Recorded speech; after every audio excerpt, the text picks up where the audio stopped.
Hi, good afternoon. And this is me streaming live from Delhi. So, to start with, first of all, I apologize for any background noises because we are in a different setting, but this is how it is because we are in this beautiful city of Delhi. And streaming live again, I apologize that we were not able to keep up with our regular schedule for Saturday because I was absolutely jet lagged. But now we are here and we will do the regular stream that we usually do. We will start with the presentation. We will talk about the basics of what has happened with the Canadian immigration world within the last week. And then we will move on to questions and answers. So just hold your questions till we get to that point. And if you did not know this already, hi, my name is Kubeir. I am a CICC licensed immigration consultant. And this channel is all about Canadian immigration news, updates, things you should do, things you definitely should not. And with that, let's move on to our today's presentation. As we usually start, it's with a quote of the week. Success usually comes to those who are too busy looking for it. So if you're not going to be looking for it, the chances are the success aspect is going to evade you. But if you are going to be looking for it, and that's what happens with the Canadian immigration programs processes as well, that if you are looking for it, then you will most probably find it.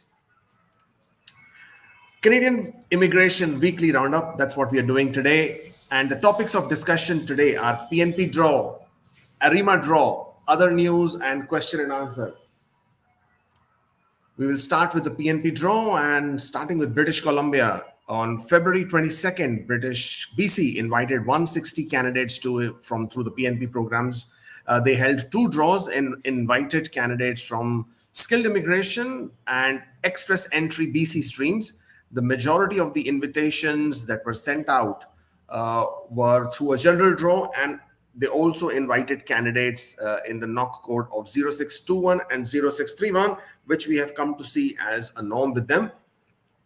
Ontario, and this was what created a lot of interest. This is what created a lot of information exchange. Hold on. Okay, so yeah, this is what created a lot of flutter. This is what created a lot of excitement, and that was primarily because Ontario finally removed its upper cutoff rate that they had been sticking to for quite some time. And as of now, with the new trend that they have started, because they've done it again, so there were two draws. First one was the human priorities draw, where they invited 773 express entry candidates under the general or the priority occupations draw. 18 NOC codes were invited. We've already discussed this draw, so you can always go back and check that video if you're more interested. But the reason why we are recapping is because obviously there continues to be a lot of confusion. And the fact that this particular draw, people who received the invitations or invites, the lowest CRS score for a change was 455, which was good, and higher upper cutoff there wasn't any. So basically it went right up to 600, which is the maximum anyone can get in an express entry profile without having received a nomination. So they went right up to 600. So basically invited everybody from 455 to 600, 18 NOC codes. But excuse me, they were restricted with the number of invitations that they wanted to send out, which was 773. And therefore, they had to choose specific number of profiles. And the way of doing that was that they restricted the profiles by way of when they were created. So the older the profile, the better the chance they had. And the range of the profile creation this time was from the 22nd of February until the 29th of April, which basically meant that if you had created your profile after the 29th of April, but you had the NOC code, you had the CRS range, unfortunately, your profile was not considered. But if we are going to be looking at what they have been doing, and this was I think the next slide as well. On the 24th of February, they invited 818 express entry candidates to apply for the PNP, and these were under the skilled trades stream. And for the second time in a row, they removed the CRS cap. So there was no upper cutoff range. Again, it went right up to CRS of 600, and the lowest score was at 359. So because these were two almost back-to-back draws that they happened in both, they have removed the upper cutoff range. So now the absolute safe assumption to make is that moving forward, they would continue with this new trend as of having removed the upper cutoff range. That is the assumption, mind you. Okay, basically because of the trend that they are now looking to establish, they've conducted two draws in two different streams. In both the streams, they have removed the upper cutoff. So with that assumption, people who have been asking this question about the tech draw and who have been wondering what's going to happen with the tech draw, well, for you guys, the possibility is that there is going to be no upper cutoff as well. Also, people who are usually quite interested with the numbers, so I have some numbers for you. So, in this year of 2022, Ontario has already issued. Hold on for this one. 3,953. They have issued 3,953 notifications of interest for the express entry candidates for the streams that are connected to express entry, which is basically a skills trade, federal skilled worker, and human capital priorities. So they've already issued 3,953. Now you say, what's the context here? Well, in the year 2021, the total number of notifications of interest that Ontario issued was 8,234. So in comparison to, they have already issued almost 50% of their NOIs, that the number of NOIs they issued in 2021. So unless we know something different, for example, that maybe Ontario has received the larger quota that they were looking for, well, then they're running out of their notifications of interest very fast, right? So in 2021, under the human capital priority stream, they have issued 6,259 notifications of interest. That was in the year 2021. For 2022, already in the 3 draws that they have conducted under the human capital priorities, they have already issued 1,897. Okay, so that's what they've already done. In 2021, they have issued 651 notifications of interest. And in this year, and this 651 was for French-speaking stream. And for this year, they have already issued 206 French speakers stream that has already been done. So again, there's plenty of room there. And for the trades category, that is where it becomes very interesting. In 2021, they issued only 1,324 notifications of interest, but this year they have already issued in one single draw, it's not one single draw, 2 draws, 1,850 notifications of interest, which is a big number. They've already crossed by 500 what they issued last year. But this also shows that Ontario probably is the only stream which is concentrating on the trade category, because express entry has primarily given up on the trades category. There has been no draw in the express entry. So with Ontario now giving that concentrate, or rather creating that focus on the trades category, there is some room there for those people. So that's pretty good. So as I said, the total for the notifications of interest for 2021 was 8,234. In comparison, they have issued 3,953. Now, also to give you some other perspective, under the human capital priorities, Ontario has issued in 2021 only three tech draws, 5 priority occupation draws, and 5 French speaker draws. Okay. In comparison, for this year, we have already got 2 human capital priorities, priority occupation or the general draws. We've already got 1 tech draw, and we have got 1 French speaker draw. So, something to be mindful of, because sometimes people get carried away and expect the draw to happen every month. It may not be the case. They might sort of hold back on that. In 2021, as I said, they held 3 tech draws. They've held 1 already this year. For priority occupations, they held 5 last year, and they've already held 2 this year. And we are only in the 2nd month as of now. So moving forward, I'm not sure how many more draws they're going to conduct, but this is something which you should bear in mind when you're planning your journey in terms of the PNP programs, because that is the big interest at this point of time. Moving on with our presentation. So this was the Ontario's skill trades stream draw. Quebec was not to be left behind. Arima has also conducted a draw. They invited 523 skilled workers to apply. And the Arima expression of interest system scores were at 592 points. But this time again, they restricted themselves to certain occupations, and the list was provided to them, of course. In the other news, well, it's not other news anymore, but it still continues to sort of hog a lot of limelight. And this is basically to talk about the fact that Sean Fraser again came out and they had a media release where, it wasn't a media release. He basically met with the standing committee, the parliamentary standing committee on the immigration and citizenship matters. And again, he gave a brief description of how the $85 million that have been infused into the budget for the reasons of one-time expense to the backlog to clear the backlog. So he basically gave a brief description of how that was being spent, and it is primarily being spent on the work permits, study permits, proof of citizenship, permanent resident card renewals, and the expectation is that those will be returning back to normal by the end of 2022. And these are work permits remain as one of the 5 priorities on the 85 million budget for this year. So that, my friends, has been this presentation, or rather this year's brief update for you to sort of ponder over.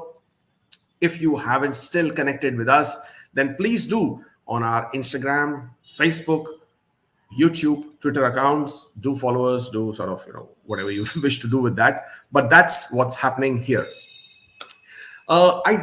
Since I am where I am right now, I'm in Delhi, and we did a great round of consultations yesterday. A lot of people came out. Basically, I'm going to Ahmedabad tonight, and will be reaching there tonight, of course, and then meeting a lot of people for appointments tomorrow. I think we do still have some slots open for appointments in Ahmedabad. And if you are still one of those who's looking for an appointment, then that is the link. Go ahead and make a booking if you wish to for Ahmedabad. And then again, we are back in Delhi. So I think we have a few slots open there as well. New Delhi on the 1st of March, if you're still interested. From there on, I am in Hyderabad on the 7th of March and in Mumbai on the 10th of March.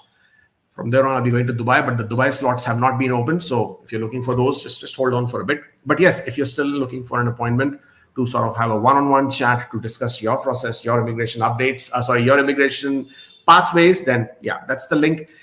Give it a shot. Come on, meet me, and then we can talk and see what we can, discuss about your individual profile. So that's basically it in terms of the appointments and my plans for the trip in India at this point of time. If you haven't subscribed to the channel, please do. We always like to see those numbers going up. And what else do I have? As what we usually do, we'll pick up some subject to talk about. And today I have something for the international students. I'm not sure. Because I know it's an odd time, we don't really, live stream at this time. It's right now 1:45 a.m. So that's already past mid-time and past bedtime for several people in the Eastern zone in Canada. But if you are an international student, then there is one aspect that I would really like to talk about, and that is about your postgraduate work permits. There are a lot of you who are coming to Canada who will study for 1 year. So you're basically there to study 1 year program, then get your 1 year work permit, because you don't really need that many points. You probably are in the 440s range, 430s range, 450 range. You want to get your 15 points for 1 year diploma, and then you want to get your 35 points for 1 year work experience, and then have a possible pathway for your immigration to Canada, right? Which is absolutely great idea, which is absolutely fine. And the way Canada is going, they've already announced several times that they will be providing some advantage, some benefit, additional benefit or advantage to the people who are the international students or the foreign workers. So it has now become a chosen pathway for so many people who are looking to come to Canada or migrate to Canada. So if you are one of those international students who are now going to be completing your studies, right, or will be completing your studies probably after a few months, then I have a small piece of advice for you, which a lot of people skip, and then they realize at a later point of time how badly they have been affected by that. So my tip for you guys is, do not be in a rush, do not be in a hurry to apply for your postgraduate work permit. So what happens is that because there is so much of anxiety around the process, because people think it will take so much of time or they need to get this done. So the minute they get their transcripts, the minute they get their completion letter from the college, they quickly get onto the computer, go online and apply for their postgraduate work permit. Because along with the completion letter from the college, you will also receive emails as to how you can apply for a postgraduate work permit. You will get messages from your other colleagues, from your other friends, students, who will also tell you how to apply for a postgraduate work permit. And you want to get over this process. You sort of want to sort of get it over with.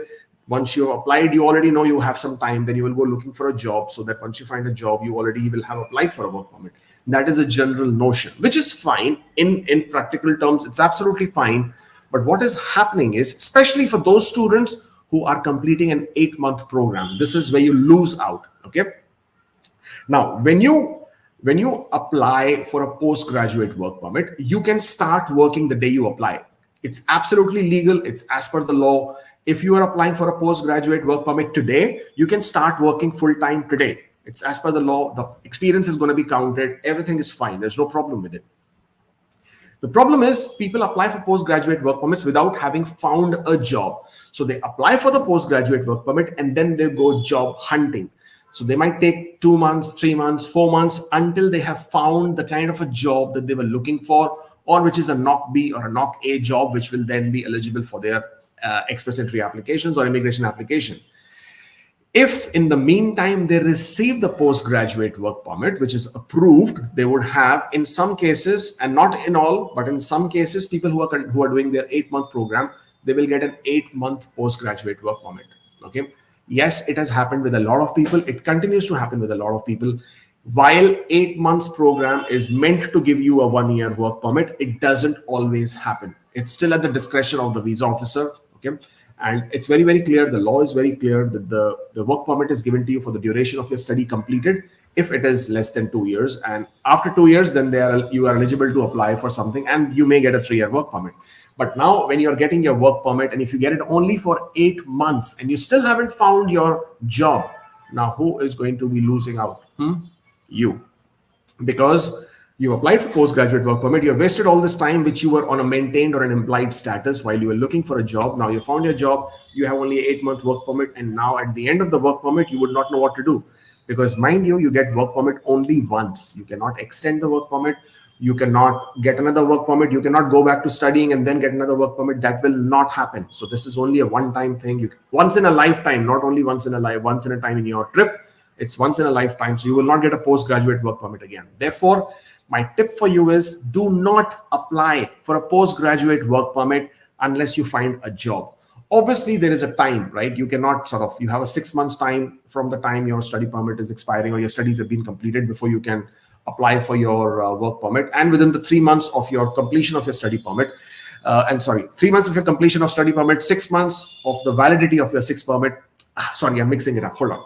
3 months from the time you have completed your study, 6 months from the time of your expiry of study permit. This is the period of time under which you have to apply for your work permit.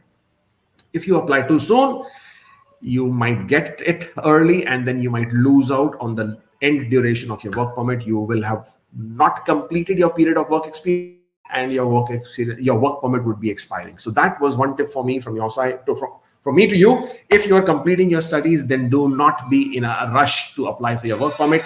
Find your job. Ideally, you would have found your job already before you would have even completed your studies, because you may have got a co-op, you have been working part-time, and those people would be willing to offer you a full-time. In that case, of course, go ahead and apply for your work permit. But in case where you haven't still found the job, don't be in a rush to apply for a work permit. Find the job and then apply for the work permit, of course, within the period of time that you're allowed to apply for one. So be mindful of that. Be careful about that.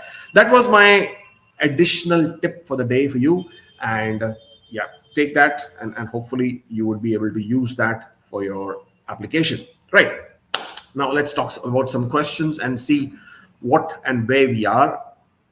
Okay. Most awaited, like Chitrahar on Doordarshan. Well, I do not know if Chitrahar is a good thing or a bad thing. The good vibes there. Thank you. That's what I'm going to say to you. After getting PR, I'm going to study my master's in Canada. In that time, how can I bring my wife and kids? Is it possible to bring my wife while study with in PR? Please advise. While after I'm getting my PR, I'm going to study my master's. In that time, how can I bring my wife? Well, if you are becoming a permanent resident, then you can sponsor your spouse and your children.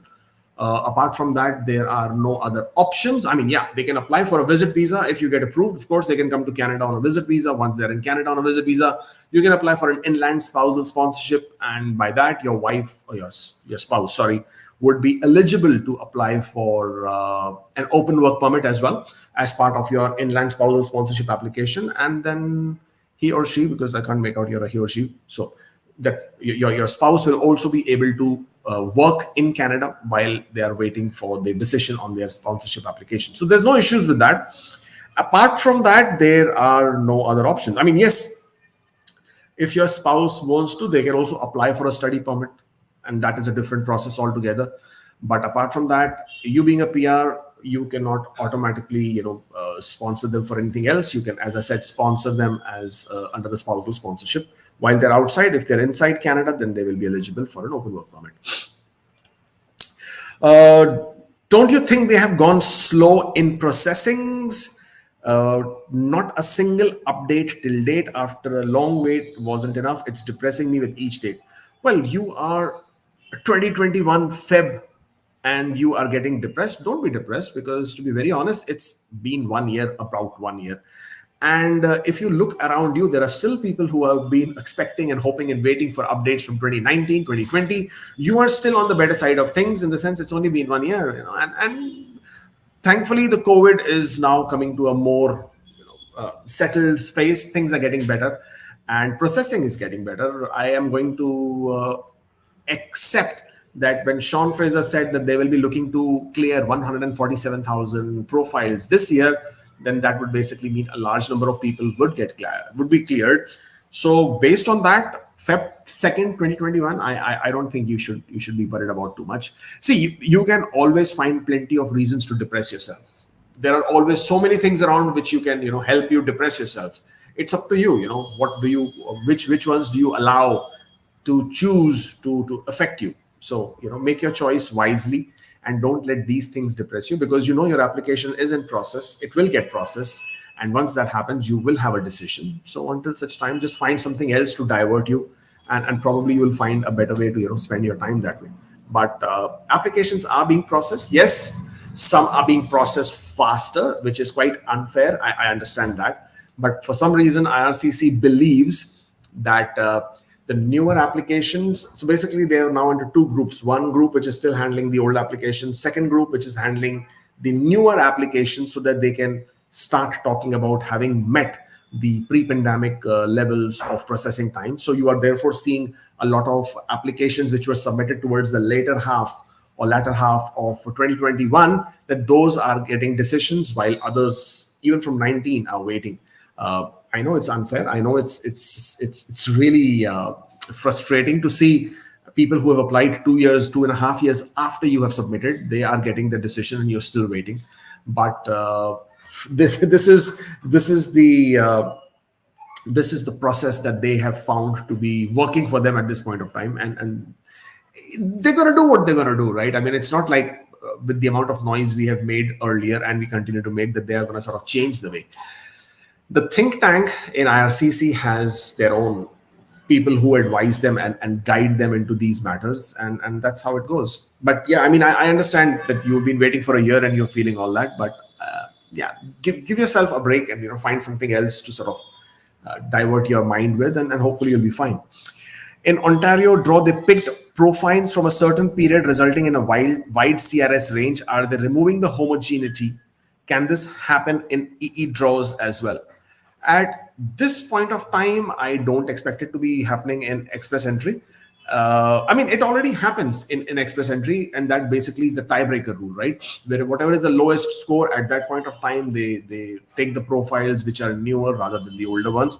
As far as the homogeneity is concerned, it was something that you will see being adopted later, as in when they come back and start picking profiles which are not specific or occupation specific. That's when the homogeneity would be broken down, and they would be looking at specific profiles which will be occupation code related. But at this point of time, that is unlikely to happen anytime soon. They have many more things to take care of before they can get to something like that. So I don't expect that to happen this year. Probably next year, early or mid next year, but nothing anytime soon. And if that happens, obviously we will have a head start. We will have a lot of information in advance before that something like that is adopted. So Ontario, I'm glad they removed that cutoff. It was bothering a lot of people, but there will always be some restrictive. They cannot invite everybody, right? I mean, it's not possible. There are nearly 200,000 people in the Express Entry pool. How can they invite everybody? It's not going to happen. So they will always have some sort of a barrier there which will restrict the number of people that they will invite. And everybody who's on the negative side of the barrier, who did not get invited, they will always feel the heat of why was it cut off at their barrier level.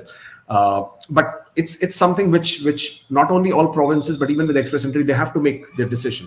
So for example, if Express Entry chooses to invite only 3,000 people, then the 3,001st who's basically left behind, he's going to feel bad, he's going to feel awful about it. And with the homogeneity as you're referring to, I don't see that happening. Ontario has always been picking people with specific knock codes, so they never had the homogeneity in their they never had that as an issue. So they were already picking up. IRCC has already indicated that they would be going that way at some point of time, and that would be occupation-based choice of profiles. But as I said, that would probably be early next year or probably late next year. I don't see that happening this year. It will need a lot of work, and at this point of time, they have got so many other things to do before they can get to that. So that's about that. What else have we got here? Do we need transit visa for any of the usual route for Canada for PR landing? Well, I do not know what is the usual route you're talking about. And whenever you do have a transit stop, always refer to the entry restrictions or the visa restrictions that the specific country where you're transiting might have. Most of the Europe doesn't have any transit visa requirements as long as you're not changing the airports. If you're going to be changing the airports, if you're going to be exiting the immigration in any manner whatsoever, then you most definitely need a visa to that country, unless you come from a country which is which is visa exempt. But apart from that, in most countries you would not need a transit visa. But for example, if you're transiting through the US, you definitely need a visa, right? There is no option to transit through the US without having a visa to the country. So yeah, always check with the respective authorities of that country as to the requirements of the transit visa. Okay, Selpip says, I have created my ID on the 21st of April. Score was 456, knock 0 to 13. Shall I increase my score to 475 with the same knock? Can I expect OINP tech? Well, 0 to 13 has been invited as one of the knock codes under the tech program. So that is pretty standard. As far as your profile being created on the 21st of April, that also seems quite prospective.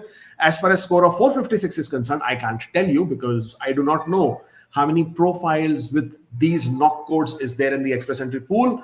And I also do not know how many invitations or notifications of interest Ontario is going to issue, because that will define what would be the date of the profile creation that they will restrict and what would be the lower CRS range that they will restrict. Should you increase your score to 475? That is a call that you have to make, because based on what we are seeing now, 2 draws have happened where they have removed the upper cutoff, upper cap, and I am expecting them to continue with this, because it won't make any sense for them to cut off or rather remove the cap for 2 draws and then come back to putting a cap of 467 in the next one. So that's a judgment call you have to make. In my opinion, I think they will continue with having removed the cap. They would not put a 467 cap anymore. It doesn't make sense. To me, at least, it doesn't make sense, but that's a judgment call you have to make. All right. Ravinder says, my profile got picked in January for immigration. It was paper file. When can I expect my PPR? Well, congratulations, first of all, that you got picked. And great if you have already applied. Expect 2 years. That is the normal processing time for paper applications. So yeah, I'm expecting that would be something that they would maintain at this point of time. Is it possible to extend COPR validity by doing re-medical after it is issued and valid may not get even 1 month's space to wrap up? Well, if you have only received 1 month of your validity, then most definitely request IRCC. But it's very subjective. It's going to be very difficult. Yeah, but that's the only way to do it. It is possible because it's only 1 month, so it is possible.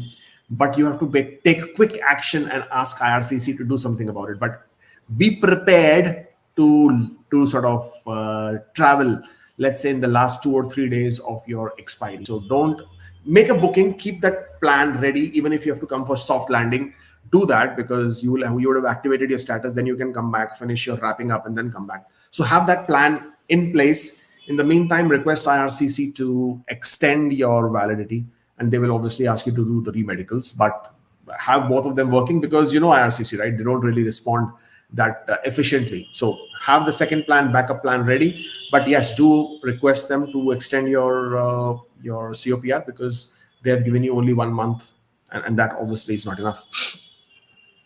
Do we need to keep the funds intact in our bank account till we receive the tourist visa, or can we use the same once we have applied and provided for the proof of funds? Well, the whole idea of you to show your funds for tourist visa is two: one, that you have sufficient funds when you come to Canada. That is what you have expressed in your application as to how much funds you have available. But most of the funds you can obviously use. That is not an issue at all, because nobody is going to ask you for proof of funds when you come to Canada. Yes, there may be instances when you arrive in Canada on a visa, they may ask you if you have the funds available for your expense. And in some cases, they may ask you to prove how much funds are available with you. But it's not usually the case. And the fact that you have used up the funds, that usually also is not the case, because they never really ask you for funds again. At least I have never heard of. So yeah, if you want to use those funds, then it's absolutely fine, as long as you have sufficient funds still available for your trip to make to Canada once it's been approved. My permanent address is still the same as mentioned in the passport. However, my current address has changed. Do we inform IRCC? I never updated my earlier current address anywhere in application. Well, as far as the requirement from IRCC is concerned, you are obligated to inform IRCC for any changes in your residential address. So if there has been any change, then by all means, inform IRCC, use the web form and let them know. Could you please tell me, if I give my Ielts exam academic, I have 7 years experience in banking, any possibility for study permit? The possibility of study permit does not, it's not created just by giving an Ielts academic or by having 7 years of experience. It's a combination of so many different variables, so many different factors: choice of your program, your past academic scores, your financial abilities, the purpose of choosing to study in Canada, and you're being able to explain this, and obviously being able to provide your ties to home country, and being able to also satisfactorily prove that you will indeed return back to your country, and you have a reason to sort of being studying in Canada and the purpose for it. So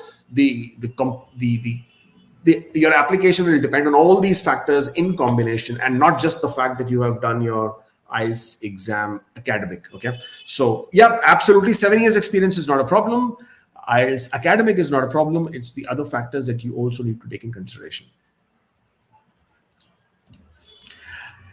Can IRCC consider request to add spouse in TR to PR application? Submitted wrong, IMM 0008, without spouse, received ADR for spouse documents, RPRF not asked but paid, and honestly, I'm a bit confused with your question. You are saying you've submitted a wrong IMM 0008, then you're saying spouse not added, then you're saying spouse is being added. You're saying they did not ask you for RPRF, but you have paid. There's a lot of areas here which I don't know, and I can't really tell you about that. But if the question is that can you add your spouse in your TR to PR application, then the answer is yes. As far as the other aspects are concerned, I'm a bit confused as to what you have done and what is the issue. But the good thing is there is an additional document request. So along with the additional document request, also provide a letter of explanation asking IRCC to add the spouse to your application as a company, and that would also work fine. All right. And Raviraj says, I have completed 1 year of Canadian studies. If my spouse comes for 1 year of open work permit, after 1 year, can she apply for study permit after her SOWP, so that I can get additional SOWP work permit on basis of her studies? And this one is interesting. Technically, you should be able to. I don't see a reason that you're not able to do that. Instead, why don't you just extend your studies by 1 more year? So you would then have 2 years of studies, and then you would have achieved 3 years of work permit, combination of total 5 years that you would be in Canada. Your spouse will have a 5-year period of 5 years to sort of complete their work, or looking at work permit for 5 years, and that would also work very well. And yeah, let's see what else we got. Can you suggest about knock 11111? Should I change knock or continue with this? I mean, how can I tell you to change knock? It's entirely up to you, right? You cannot change knock at your whim and fancy. You will change knock only if it matches with something else, and you have chosen one excuse me, and you have chosen one incorrectly in the first place, right? So knock choice is not based on the fact that today I feel like this, so I should change my knock. Tomorrow I think there's a different program, I might change to it.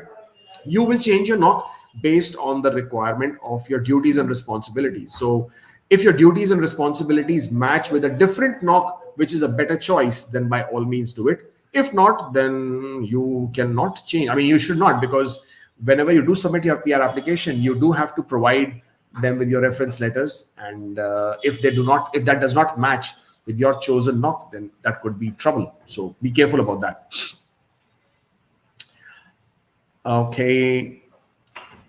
Can we apply for PNP if we have study visa passport request? Yes, absolutely. You can apply. There is no problem with that. Okay. Do we need a transit visa? Okay, we already did this one. Again, as you can see, the questions start.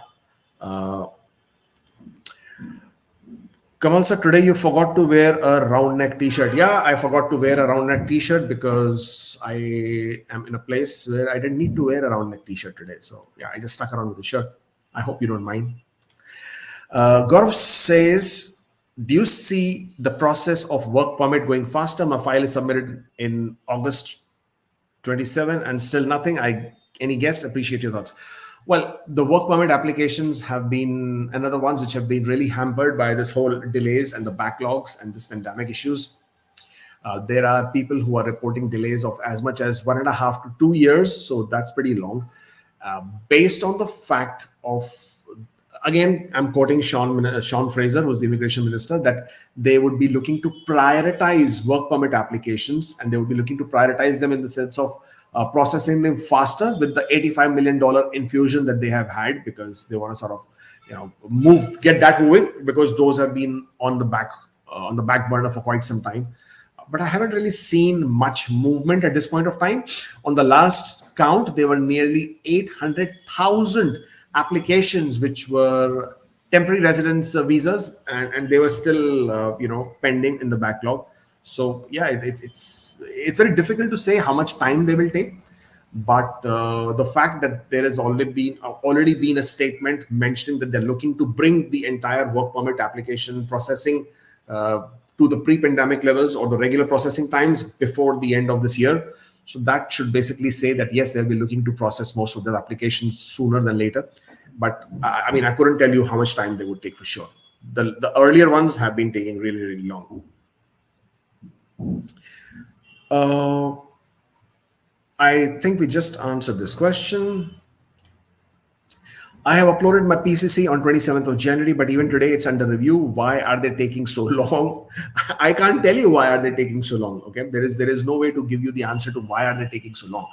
Some things just take time. I mean, just because you have uploaded a document, expecting them to sort of quickly move on with it is not realistic. So they asked you for a document, you provided it to them. So the next time when your application comes back up for another review, they would have the document they were looking for, and they will move on with it. But you shouldn't have to worry about it. I mean, the fact that they asked you for a document, that was a positive sign, because they're moving. You've provided them, they will take a look at it. And also you have to understand that what you're looking at the GCMS, not the GCMS, your GC key account, and you're getting worried because in the GC key account it is not being updated. That doesn't always reflect the actual status of your application. In a lot of cases, you would realize later on, if you were to order your GCMS notes, that they've received the document, they've reviewed it, but somehow in the GC key it has not been updated. So don't panic with this. Just relax. It will happen. You will get it sooner than later. Have a profile in the pool with knock. If I arrange 50 points of LMIA for different knock job, can it be helpful? Or in case it's an irrelevant job which will lead to refusal? Yes, of course, if it's an irrelevant job, it will lead to refusal, because one of the aspects of you getting an LMIA would be that you should have some qualification to be able to perform that job. If you're not able to perform the job, then how would that job offer made? And if that job offer was made because you provided some, like for example, you are an accountant. How can you get a job for food services supervisor unless you have a background in food services? Okay, so that is irrelevant, right? That's an irrelevant job offer. It doesn't add up, and it would certainly raise a lot of flags for IRCC to check on your background, because this doesn't match. So not only will you not be given your 50 points for LMIA, there is also asking for much more inquiry in your application as well. Okay, Ramesh, thank you for watching from Toronto. Appreciate it, man. Okay, when will Ottawa begin sending PPRs to FSW backlog applicants? Actually, they have been sending. For spouse, we entered part-time masters in Arima, Quebec, and it is mentioned in application. It is mentioned that program must have been done full-time. Can we submit both masters and bachelors? No change in points. I don't understand your question. You have entered part-time masters in Arima, Quebec. In application, it is mentioned that the program must be done full-time. Yes, please submit both bachelors and masters. That would really, help in your application. One of the requirement is that your education cannot be part-time. And if you're not claiming points for that specific period of education, then you will be fine. Because if there is no difference in the points, you will still be able to claim those points. And that is that is how they would be assessing your application. Okay. Welcome to India, Saskatoon. मैं land करूंगा 30th May. Thanks for your support and positivity. Vyomal, all the best, man. Congratulations. You're landing in Saskatchewan soon. Wish you all the very best. In the latest Ontario, okay, yeah. So we are now getting the same questions again. So I'm going to skip a few of these and come down so we can look at some of the questions.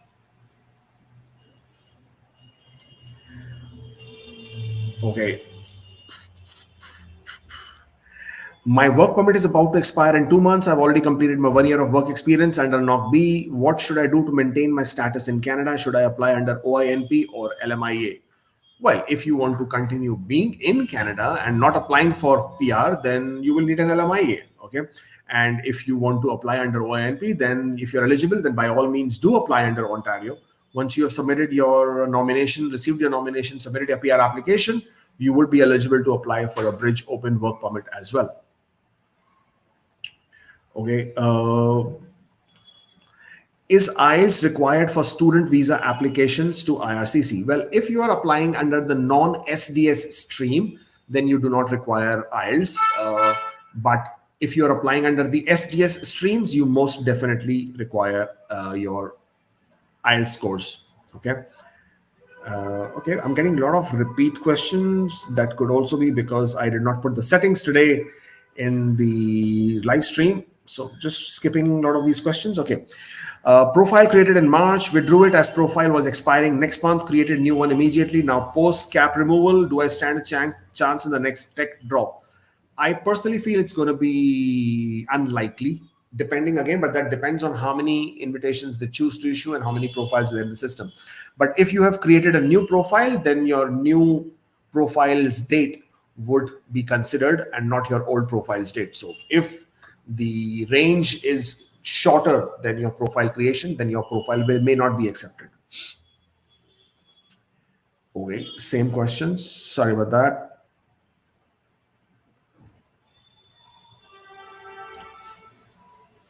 Kirby, thank you for the super chat. I'm currently on a 3-year post-grad work permit, which expires in 2024. I'm currently training to become an insurance broker. NOC B, how will Canada's new tier system affect NOC B jobs in the future? Well, first of all, there's been a lot of speculation without any clear directive from the government. So it's what it is, as in a speculation. So that's what it is, speculations. We still expect that the NOC B jobs will continue to be part of the immigration system, even in the new tier system. So a lot of NOC B are, excuse me. So a lot of NOC B jobs may get distributed between the tier level 2 and tier level 3. Okay. Depending on what immigration or IRCC or Canada decides moving forward as to what levels they would be choosing to remain in the express entry or the immigration system is something which you have to wait and see. Already, most of the occupations, their tier levels have already been defined. So the new NOC system, NOC 2021, has already been published. You can always take a look at your occupation code to see if it falls between tier level 2, tier level 3, tier level 4. And in my opinion, 4, 5, and 6 are definitely not going to be part of the tier level. Sorry, 4 and 5, not 4, 5, 6. 4 and 5 will not be part of the immigration system in terms of the express entry, but there will always be the knock Cs and the knock Ds as we have had in the current system, and going forward in the tier system 4 and 5 would always be in some immigration systems, but they would not be as part of an express entry. But as I said, it's still an opinion, it's still speculation, and it's always better to wait for a directive which will come hopefully towards the end of the year or early next year. And they would give sufficient time before that kind of a change is made. It's not going to happen overnight. So we'll still need to wait and see when that happens. And if you're still preparing for your occupation, the new job that you will take up, be mindful of where your new knock code might sit. And if you have a choice of making sure it is in the tier level 2 or 3, then obviously that would be the better way to go. Please, including have a profile with certain knock. Okay, we just did this. Oh, okay. Same questions are now repeating again. So I'm going to skip more of these and come right to the end. Karanbir, thank you. I have completed my first semester in DLI. I have only lived for 20 days with my spouse after our arranged marriage. Will it cause any issue for spouse open work permit of my spouse? Well, it's not about how long have you lived. It's about did the marriage happen for the purpose of your spouse to be able to come to Canada? That is the criteria that the visa officer is going to be looking at. So as long as you can prove this relationship is genuine, the marriage is genuine, then you would not have a problem. If you are unable to prove, then it's going to be a bit difficult one. So that is something which you need to consider. Provide as much documentation as possible to show that this is a genuine marriage, and then you will not have an issue. Sir, please bring back coffee mornings with Kubeir. Thank you, Mohammed. Well, the reason we stopped the coffee mornings with Kubeir was primarily because of very low engagement and interaction numbers over there. And yeah, so basically it felt that was not something which a lot of people were interested in watching. So we tried it. I think we did it for almost a couple of months. We did about 6 to 8 episodes on that one. And once we realized that there wasn't much interest in that, so yeah, we sort of shut it down because, yeah, it didn't make sense. I applied for a visitor visa on July 2021 from the new portal. I do have a valid USA visa. Do you think I should submit a new application from GC portal?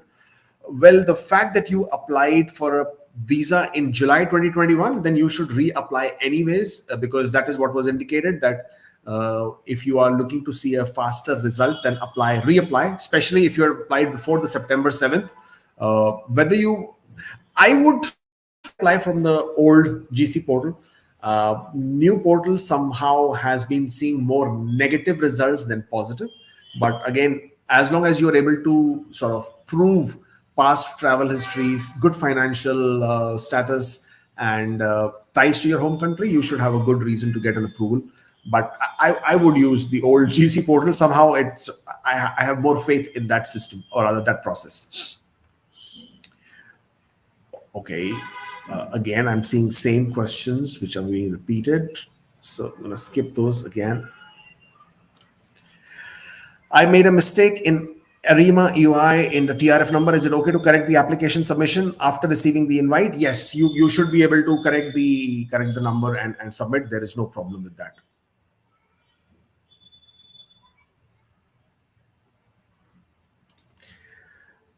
They will keep screwing immigrants who are working day and night and who pay taxes and contributing to the maple, and always stop prioritizing Afghans and Ukrainians over us. On a different day, I would have really given you a fitting reply that would have taught you some more understanding and humane attributes of life, and something what Canada stands for, something what Canada cares for. But obviously you have a political agenda here, which you are talking about more than anything else, because your username itself is reeking of something which you yourself do not understand. You're calling yourself a liberal and a conservative at the same time, which obviously you yourself do not understand the contradiction in the two. And the fact that you are saying that they will just keep screwing immigrants, again, a very subjective issue. If you feel you're getting screwed, then something is probably wrong with what you're doing, right? Nobody specifically is doing it to you. Sometimes probably you're doing it to yourself. But as I said, on a different day, on a different mood, I would have given you a much better reply. But today, not so much. I'm at my home, and yeah, I would being the fact that I have more Canadian influence on me, I would like to keep it polite and tell you to go and yeah, yeah, feel better, my friend. We did this already.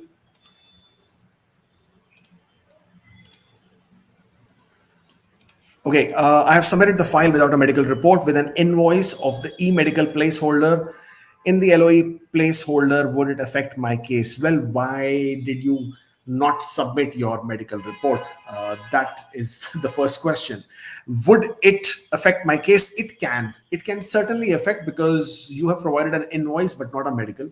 The requirement is that you provide an upfront medical, and if you're not providing an upfront medical, then to provide an explanation as to why you haven't provided an upfront medical. You haven't done both. So my suggestion to you would be to upload your medicals using the web form and then hope and pray for the best. If I make an express entry profile and start applying for PNP, when I will go to Canada in September study, will embassy officers who give study visa, will they ask me about this? No, they will not ask you about this. If that is what you're wondering, no, you will not be asked about this.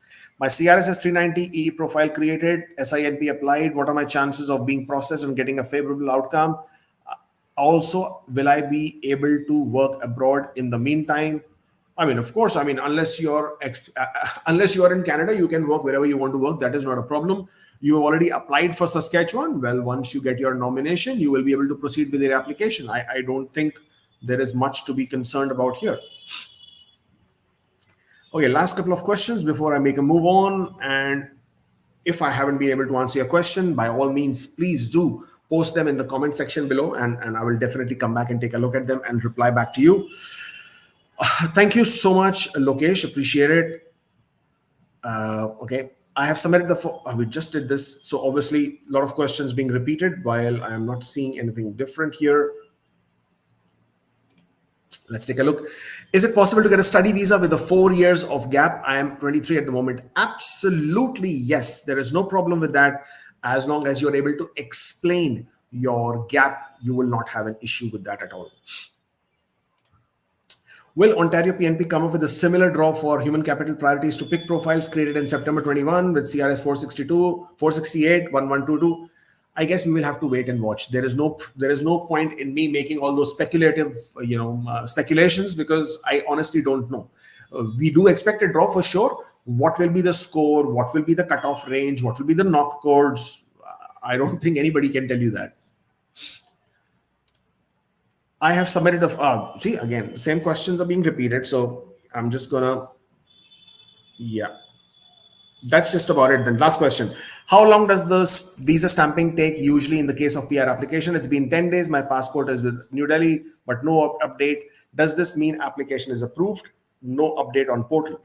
Well, once they have printed your counterfoil, your visa and your COPR, you will get an update in your GCK account. That's when you will know that your passport will soon be on its way back to you. You will then also be able to know what is the expiry date of your visa.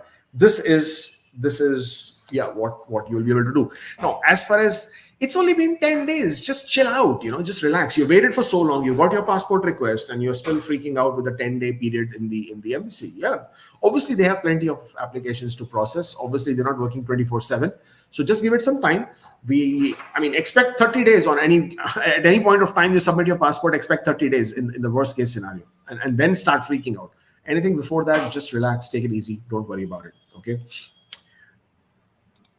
All right, so that basically was all that I have for you today. Thank you very much for joining me. If you still haven't subscribed to our channel, then please do. That's our Instagram page. Please come back and follow us there as well. As I said, don't forget to subscribe to this channel. And once again, I am in Ahmedabad tonight. I'm flying to Ahmedabad tonight, actually, now in a few hours from now.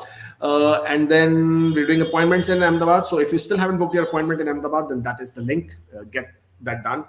Back in Delhi for more appointments on the 1st of March, in Hyderabad on the 7th of March, in Mumbai on the 10th, and then in Dubai from there on. So exciting days ahead. So the next stream that I will do will be from my hotel room in Hyderabad. And then from that, the following week would be in Dubai. So hope to see you soon again. Do join us. I will post the new time for the live stream depending on where I am and what I'm able to do, but I will definitely come back live again and give you more updates as and when they happen. Thank you so much for joining in today. I appreciate it. You stay safe, take care, and I'll see you next time.